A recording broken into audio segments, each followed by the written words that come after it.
Salam jumpa pemirsa, kabar mengejutkan datang dari jantung birokrasi Kabupaten Blora. Di tengah badai efisiensi anggaran tahun 2026 yang kini menghimpit, sebuah manuver berani baru saja dilakukan oleh sang nahkoda daerah. Bukan sekedar pergeseran jabatan biasa, Bupati Blora Dr. Haji Arif Rohman secara resmi melantik sosok yang kini disebut-sebut sebagai Panglima Keuangan baru. Ini bukan hanya soal rotasi, melainkan sebuah titah perang terbuka melawan kemandekan inovasi demi menyelamatkan PAD daerah yang sedang dipertaruhkan. Lantas, siapa sajakah sosok Jenderal Eselon II yang berganti dalam mutasi dramatis ini? Dan mengapa Gedung Keuangan sengaja dipilih menjadi saksi bisu pengambilan sumpah yang penuh ketegangan tersebut? Bersama saya Urip Daryanto, inilah ulasan selengkapnya untuk Anda.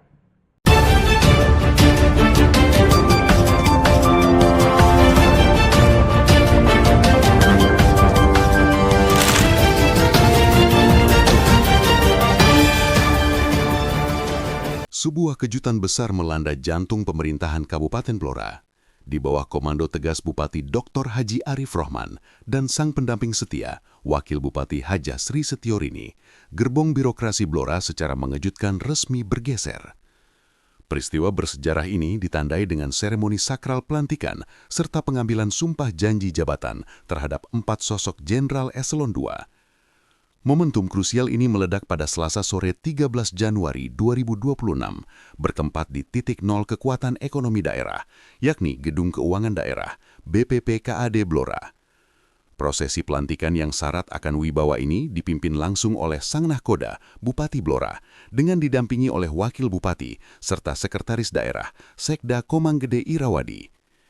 Inilah 4 nama besar di level Eselon II yang kini memikul tanggung jawab baru di pundak mereka. Retno Kusumawati, sosok yang sebelumnya menjabat sebagai staf ahli Bupati bidang sosial budaya dan kemasyarakatan, kini turun gunung untuk memimpin garis depan pelayanan publik sebagai Kepala Dinas Kependudukan dan Catatan Sipil, Dinduk Capil. Dr. Anis Pitoyo Trusing Tias Syarojo, sosok yang sebelumnya mengomandoi urusan infrastruktur sebagai Kepala Dinas Perumahan Permukiman dan Perhubungan, kini dipercaya memegang kunci brankas daerah sebagai Kepala Badan Pendapatan Pengelolaan Keuangan dan Aset Daerah, BPPKAD. Catur Pambudi Amperawan, mantan Sekretaris Dewan yang prestisius, kini bertransformasi menjadi staf ahli Bupati bidang ekonomi dan pembangunan, guna memperkuat visi strategis pimpinan. Dr. Andus Joko Sulistiono, sosok senior yang sebelumnya menjabat Kepala Dinduk Capil, kini resmi bergeser posisi untuk menjadi otak pemikir sebagai staf ahli Bupati bidang sosial budaya dan kemasyarakatan. Tak main-main, peristiwa dramatis ini disaksikan langsung oleh mata seluruh petinggi daerah, mulai dari para asisten sekda, seluruh jajaran kepala organisasi perangkat daerah atau OPD, direktur RSUD, hingga seluruh camat se-Kabupaten Blora yang hadir dalam formasi lengkap. Alhamdulillah, sore ini saya bersama Ibu Wakil Bupati dan Pak Sekda telah menuntaskan pelantikan dan pengambilan sumpah janji jabatan yang sangat vital bagi 4 pejabat Eselon II di lingkungan pemerintah Kabupaten Blora. Ada Bu Retno di Capil, Pak Pitoyo di BPPKAD, serta Pak Joko dan Pak Catur di posisi staf ahli Bupati.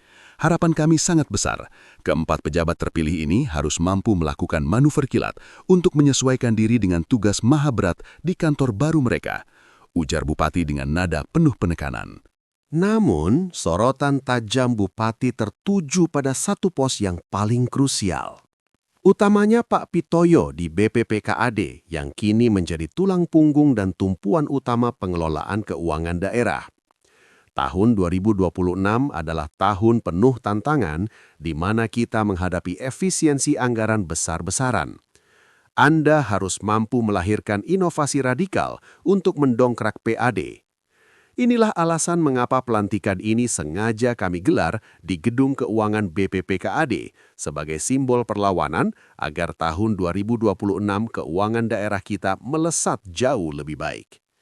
Seluruh dinas harus bersatu padu mencari celah potensi PAD dan berinovasi tanpa henti. Tegas Bupati dengan api semangat yang menyala. Tak berhenti di situ, peringatan keras juga diberikan kepada sektor pelayanan masyarakat.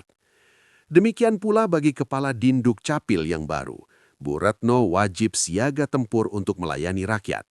Sebagai Kepala Dinduk Capil, ponsel Anda harus aktif 24 jam non-stop. Anda harus merespon kilat setiap aduan masyarakat terkait catatan sipil. Saya tidak mau lagi mendengar laporan miring tentang pelayanan capil, karena rakyat butuh kehadiran kita. Lanjut Bupati dengan instruksi yang menggelegar.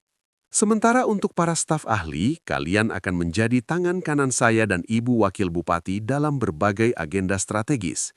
Mari kita tumpahkan segalanya demi jargon nyawiji membangun Blora akur makmur misuwur, demi sesarengan membangun Blora yang maju dan berkelanjutan. Tambahnya lagi, Bupati juga memberikan sinyal bahwa badai pergeseran ini belum berakhir. Ini bukanlah pelantikan pamungkas. Evaluasi besar-besaran dipastikan bakal berlanjut hingga ke level eselon 3 dan eselon 4.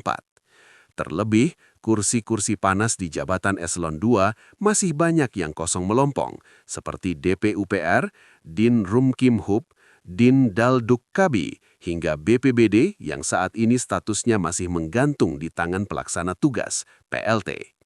Februari nanti, genap 1 tahun saya melangkah bersama Bu Wakil Bupati Sri Setiorini. Itu akan menjadi momen krusial.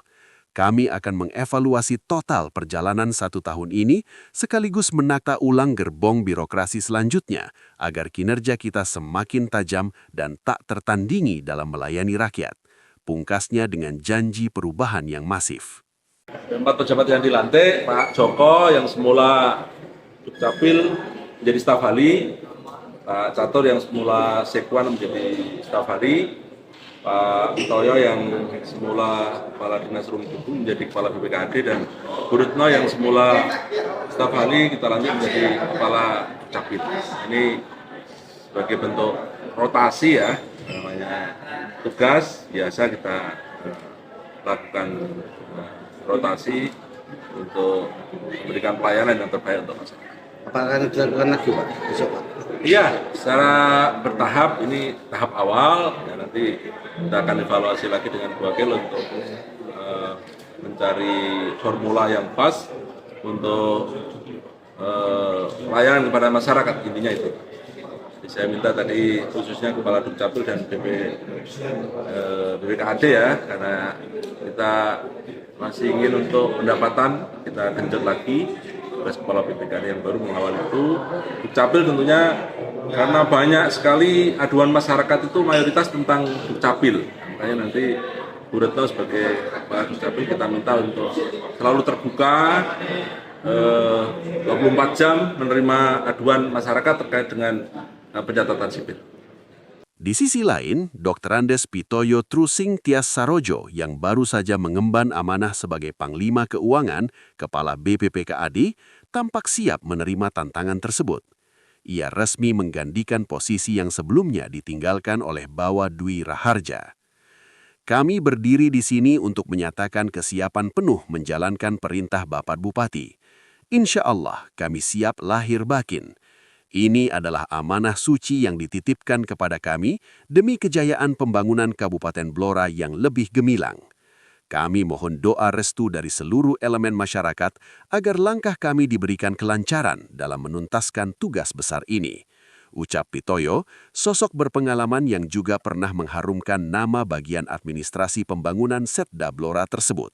Pemirsa, demikian ulasan berita mengenai gemuruh mutasi di lingkungan pemerintah Kabupaten Blora. Kini publik menanti sejauh mana Panglima Keuangan yang baru mampu menaklukkan badai efisiensi dan membuktikan bahwa inovasi bukan sekedar jargon, melainkan solusi nyata bagi PAD daerah.